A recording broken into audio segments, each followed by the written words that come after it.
జగన్ కూడా చెప్తా ఉన్నా, నువ్వు కులాలని విడగొట్టి ఆంధ్రప్రదేశ్ని పాడు చేయలేవు. నువ్వు కులాలు విడగొట్టే కొద్దీ నేను కులాలని ఏకం చేస్తాను.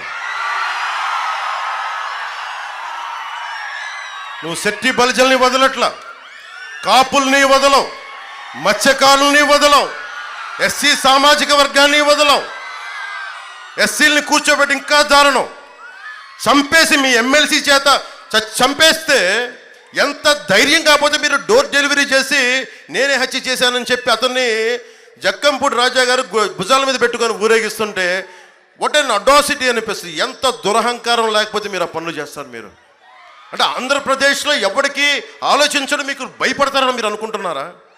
బ్లేడు బ్యాచ్లను పెట్టుకొని మీరు రాజ్యాలని మీరు ప్రజల్ని నియంత్రణ చేద్దాం అనుకుంటున్నారా?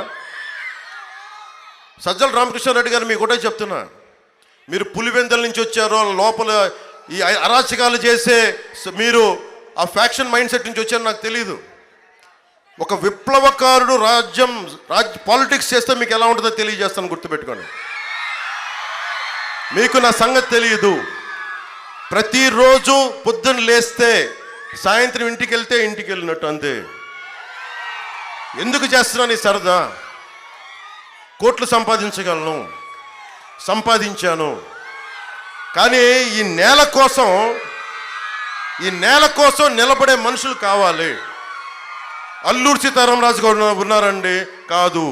ప్రతి సమకాలీన సమాజంలో అరాచకం మీద తిరగబడే వ్యక్తుల సమూహం, యువకుల సమూహం, నాయకుల సమూహం, యువతల సమూహం, ఆడపడుచుల సమూహం చాలా అవసరం.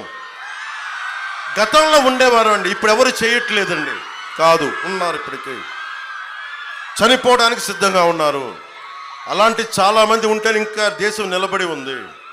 అందుకు అతను ప్రధానమంత్రి మోదీ అయ్యారు. వాళ్ళని ప్రేరణగా తీసుకొని మేమందరం చాలామంది ఉన్నాం. అలాగే వైసీపీ గుండా బ్యాచ్లకి, రౌడీ బ్యాచ్లకి నేను నర్సాపూర్ నుంచి పబ్లిక్గా వార్నింగ్ ఇస్తున్నా. నేను తెగించిన వాడిని, గుర్తుపెట్టుకోండి. చంద్రబాబు గారన్నా మెత్తగా క్షమిస్తారేమో నాకు తెలియదు, కానీ ఆయన జైల్లో పెట్టిన తర్వాత ఆ క్షమ కూడా లేదు ఇప్పుడు ఆయనకు కూడా. అలాంటి వ్యక్తులు ఇద్దరం ఏకమయ్యాం, గుర్తుపెట్టుకోండి. పైన నరేంద్ర మోదీ గారు ఉన్నారు. మీరు కనుక మీ ఆగడాలు కానీ మీ రౌడీజం కానీ ఆపకపోతే ఎలక్షన్ సమయంలో మీరు ఏమాత్రం ఎర్రి గుర్రి యాషాలు వేస్తే తాట తీసి కింద కూర్చోబెడతాం.